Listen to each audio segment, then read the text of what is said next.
It's great to be here at Config, and I really appreciate your time.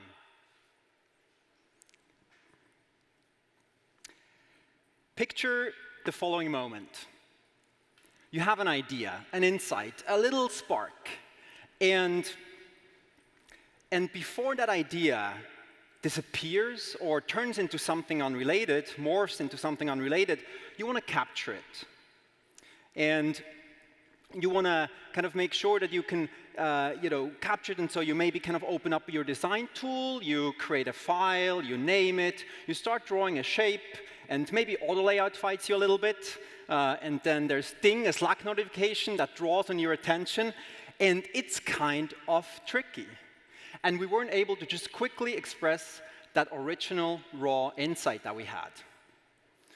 I'm sure as creative people here, we've all been there. I certainly have. And I distinctively remember one time, this is years ago. I was at MIT walking down this long hall with a friend, and we were discussing our research, when all of a sudden I had one of those moments. But that time, I was carrying a little notebook with me. And I put it against this big glass wall that was there. I didn't even open it to look for an empty page. But on the back of it, captured this idea, kind of while we were still talking, kind of mind and hand, figuring it out in the moment. And a year later, that idea became the foundation of my thesis, and I still have that sketch today. The point is that ideas can be very fragile in the beginning. And whether it's on a napkin, or in a sketchbook, or in front of a whiteboard, I kind of found that turning the best ideas into reality, you can really combine the strengths of analog tools with the strengths of digital tools. Analog more to ideate, and digital to execute. Really taking the best of both worlds. So over the next few minutes, I'll share why I believe that you can kind of leverage these two things, and why a lot of designers in their process still use paper. And I'm going to show you how. I personally kind of do it with lots of examples from my sketchbooks, visuals, etc. And so at the end, I'll also talk about one big downside of paper. And we'll look at the little work-in-progress project on how I use Figma in kind of an unexpected way to overcome that downside. So I've been making software pretty much my entire life. And a few years ago, I founded a company called Cron to build the next generation calendar. Time is our most precious resource, and about 1 billion people use a calendar, so it felt like an important thing to do. And we designed and prototyped and built the best software we knew to make to go up against the incumbents. Cron Calendar launched in 2021, won an App of the Year award, and grew to become one of the most popular calendars and started to get noticed by bigger companies. And one of them was Notion, a tool that I've long admired for its conceptual elegance. And they in turn liked Cron so much that they bought my company. Now, Cron is Notion Calendar, rest in peace my fiery, beautiful orange, but the spirit is alive. To build a tool to help people make the most of their time. And the philosophy behind Notion itself is actually inspired by the approachability and flexibility of paper. Paper allows the writer or designer or even airplane paper maker to turn it into whatever they want. And it starts out very simple, like a blank sheet of paper. You might type some text, maybe add some imagery, some structured data, and soon enough, the blank page comes to life and turns into whatever you want it to be.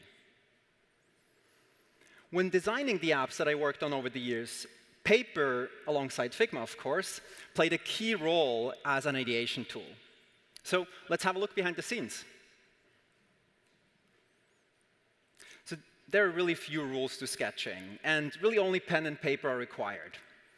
And because it's so simple, designers and non-designers alike can express themselves. And if we compare kind of the digital tools for designers and programmers to those of creative writers, writers really have kind of the ideal tool in the word processor. Learning it only takes a brief moment at the beginning of their career that is otherwise dedicated to really refining their craft. And their tool never gets into the way of them expressing themselves. And for many other creative tools, an ongoing effort of training is required to be able to express yourself. And so I believe that sketching is kind of the closest design has to this forever valuable tool. I don't need to know exactly how to prototype or draw an entire icon set, but we're able to express those ideas here effortlessly. And maybe in a future where AI may be able to turn a sketch directly into code, sketching may become even more valuable. So, one of the qualities of paper as a medium for expression is that it's approachable.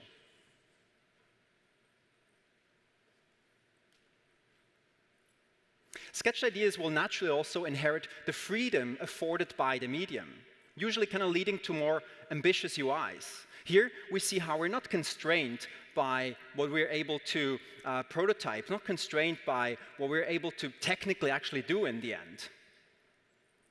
And I think this becomes especially relevant if you think about kind of UIs beyond just rounded rectangles within rounded rectangles. For example, think about AR experiences where you would want to show a hand interacting with maybe kind of volumetric components, or really anything 3D or like games, for example. So a reason why paper works so well for free-form ideation is because it is so flexible. Here are a few more examples, just how this kind of like flexibility can help explore beyond more traditional UIs, maybe data-driven UIs, or kind of things for information visualizations, really kind of pushing the boundaries with more bespoke UIs. Anything is possible on the page. And so pen and paper are also particularly good at more conceptual, kind of like higher level thinking. The page gives us this beautiful constraint to really think through the problem at hand. The kind of obvious advantage is that the technology is utterly distraction-free. Between pen and page, there's not much to distract you. But I believe there's something else going on.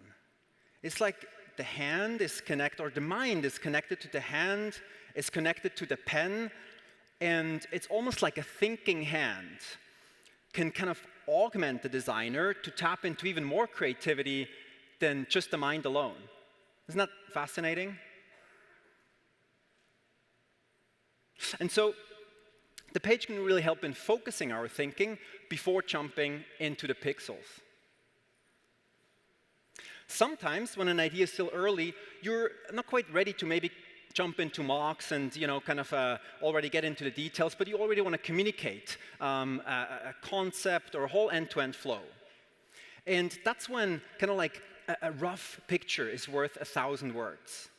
I also believe that ideas should never look more complete than they actually are in my head, and sketches are just pretty honest about that. So a paper sketch can communicate a lot while being very fast, because it's so low fidelity. And these attributes are why paper is such a great tool for ideation. Now let's get more into the how. People are often curious what particular pen or paper I use. First of all, I don't think that's the most important thing, but I use a sketchbook called Render. It's by Crescent, and I love it because it lays flat and it doesn't bleed through the pages. I use these Copic markers from Japan. I believe they were first used to illustrate mangas, but they work great for UI sketches. Then, even though we said paper is this approachable medium, I found that getting pen onto paper can almost ironically be a bit intimidating. So just remember, it's simple. And I believe it was Picasso that once said, "Everyone is born an artist. The problem is just to remain one once we grow up." So as we see here, draw only what's needed to communicate your idea, and by any means kind of just use handwriting to really clarify it. Then typically I really start kind of sketching the kernel of an idea. a bit more inside out than outside in. But sometimes it's also really helpful to just draw a container and fill it with your idea. I would just kind of pick one or the other approach. I always leave some margins around to either add notes later on or kind of explore kind of a detail in a corner, or really kind of sketch the experience around the idea. And you can mix and match altitudes there and just have fun. So as we've seen in most of the examples, the sketches do have some depth with shading, but they're otherwise kept kind of grayscale. And sometimes it's a little hard to see here, but sometimes I'll use color with like blue and like a dark red to just kind of a splash of color to kind of further emphasize the idea. So this is not to, the color doesn't matter, it's just another tool to express and capture the idea quickly. Now, to transition into digital. I'll often just snap a quick picture of the sketch and just plop it into a Figma file. Figma also makes it super easy to already at this stage kind of share with collaborators. And then you'd typically really want to iterate at that point and increase the fidelity of the design. And with copy-paste and duplicate and undo-redo, digital is so good at that. In the end, you might kind of build out a little design system or kind of like a UI toolkit to establish some reusability and consistency across the design. Now, back to the previous file, one way of executing on a design that has been really helpful for me is kind of think of each page in 4 quadrants. In the bottom right quadrant, kind of from the 0, 0 point towards the right and down, that's where I usually really kind of mock up the flows and iterate on them, end-to-end user flows. So that's where the mocks go. Then in the top left quadrant is where I paste anything that inspires me. This could be prior art, or certainly kind of the photos from the sketches or whiteboard sessions, etc. So that corner is where all the inspiration goes. Then in the bottom left quadrant, I typically extract some local components from the mock-ups as they kind of emerge to the right of it. And this kind of a ping pong between those 2 quadrants, kind of iterate on the mocks, extract some local components, tweak the components, we'll then update the mocks, etc. And so in that corner is a local component. But sometimes when an idea kind of gets actually done, then you will take some of these components and make them accessible in the overall toolkit, accessible to all files. But for now, that corner is kind of for local components. And then finally, the top right quadrant is where I kind of explore some orthogonal design iterations that emerge from the mocks below, kind of things I initially kind of didn't think about. So it's more free-form, a little bit of a playground. And the cool thing about it is because it's right next to the inspo, it can continue to draw from that as well. And that's just my workflow, how I kind of keep things both organized but also really creative. So walking through the digital process really shows its strengths. The medium is dynamic with all of its computational power. You get precision, kind of like pixel snapping into place, components laying themselves out. And free from any physical limits, we can almost infinitely kind of duplicate and tweak designs until they're just right. And so we can really rely or really kind of increase the fidelity of our designs until they're just right and basically indistinguishable from the thing we want to ship in the end, in the digital medium. And so these attributes make digital such a great tool for execution. And that's why these 2 worlds, I believe, the left and the right, the analog and the digital, really complement each other so beautifully, and how you might be able to get started kind of combining their strengths in your own designs. So we've talked about design and how we can kind of incorporate paper's qualities into it. Now let's get personal. I also appreciate how permanent and reliable paper is. It has endured for millennia, and it works always and everywhere. And that's why I use notebooks beyond just for interface design. I keep a personal diary, and if you know me, you know that I always carry a little field notes around, pretty much always. Like this one here, that I'm holding in my hand, which is actually the one on the photo. Typically a pen clipped to it, and it's always on me. And so these literal field notes, they contain sketches, drawings, lists, quotes, notes to myself.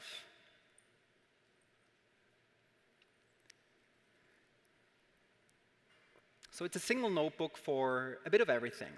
And I don't necessarily write things down here to remember them later, rather to kind of better understand them in the moment. And by externalizing our thoughts, we can more objectively evaluate them and evolve them. And I developed this habit about 10 years ago. So at home, I have a whole stack of them by now. It's always the same one. It usually takes me about 3 to 4 months to fill one. And so this one here is numbered 36. And in your titles, they're always something super random, like Raphael soup recipes or something like that, just kind of to trip people up a little bit. The format, if we open it up, has always remained the same over the years. There's only one single rule. At the top right of each page, I date it, and I just keep going and fill each page after page chronologically. And as my kind of working memory, these notebooks have obvious short-term value, and usually after 6 months or so, lose a little bit of their relevance. But what's fascinating is that, kind of zooming out a few years, they grow tremendous long-term value. You kind of gain a perspective on decision-making and kind of patterns that you see emerge without the day-to-day noise. And then one day, earlier this year, I wanted to jot something down in my current field note, and I couldn't find it. It was not on me, it was nowhere at work, it was nowhere at home, and it couldn't be found anywhere in the subway or the shops that I called. And I was devastated. That one had the first drawing of my daughter in it. And because of the chronological nature, kind of time is memory, and so they became memory. And I had this previously unbroken chain that now all of a sudden had a gap in my memory. Magically, a few weeks later, it did turn up at work. So I was super happy, but what it led to was something much bigger. Like any good digital hoarder, I bought a scanner and I started scanning them in. Starting with the one from 10 years ago, page 1, let's go. And instead of kind of just scanning it into a PDF and into a file, into a folder, I laid them out on Figma, on the canvas. And it was beautiful to sort of see time just kind of unfold towards the right. And then wrap around and keep flowing. And I was row after row, sort of field note after field note, scanning them in, and I kept going and going. And in front of me, this sort of like spatial, temporal kind of memory map emerged on the infinite canvas. You can navigate time by panning, and zooming gives you detail or perspective.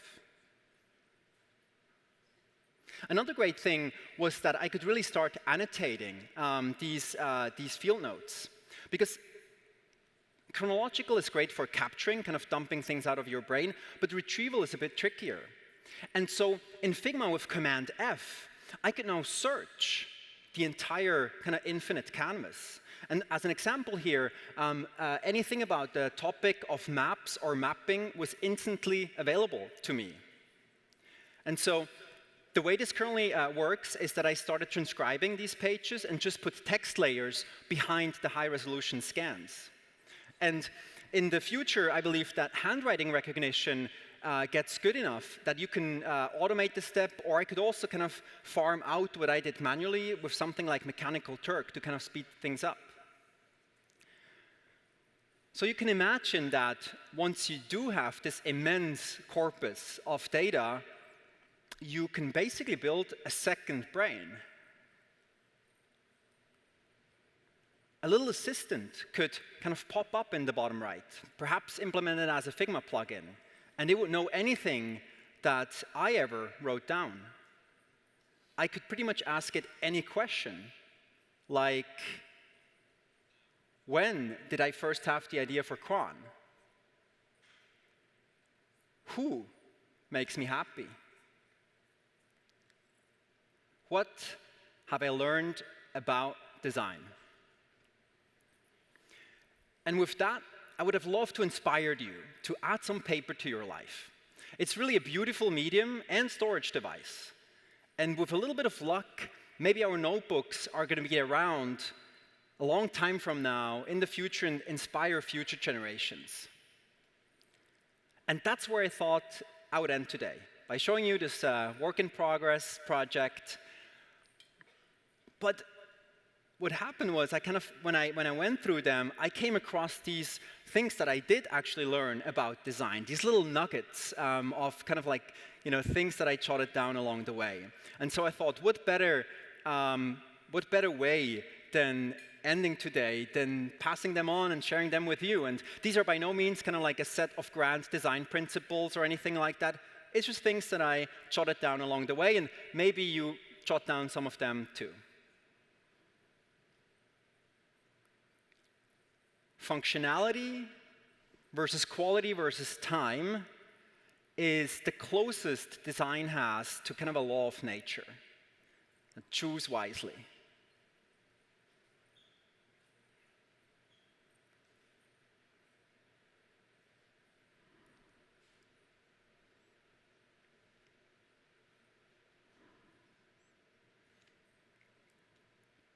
User flows have kind of varying altitudes. Make simple things simple and complex things possible.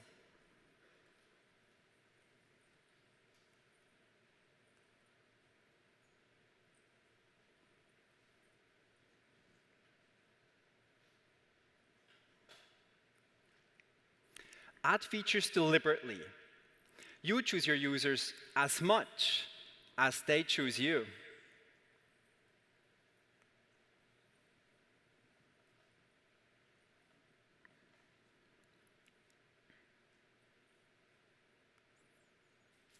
Like is not a design word.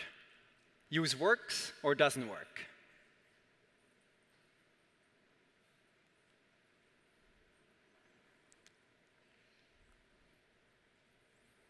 Turn constraints into advantages.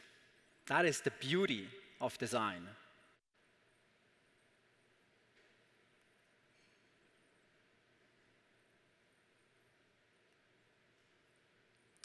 Master the rules first, and then break them beautifully.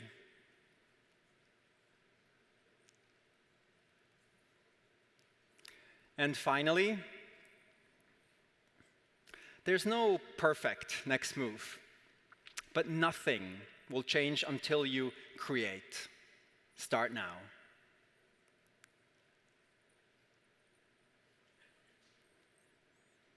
Thank you for your time.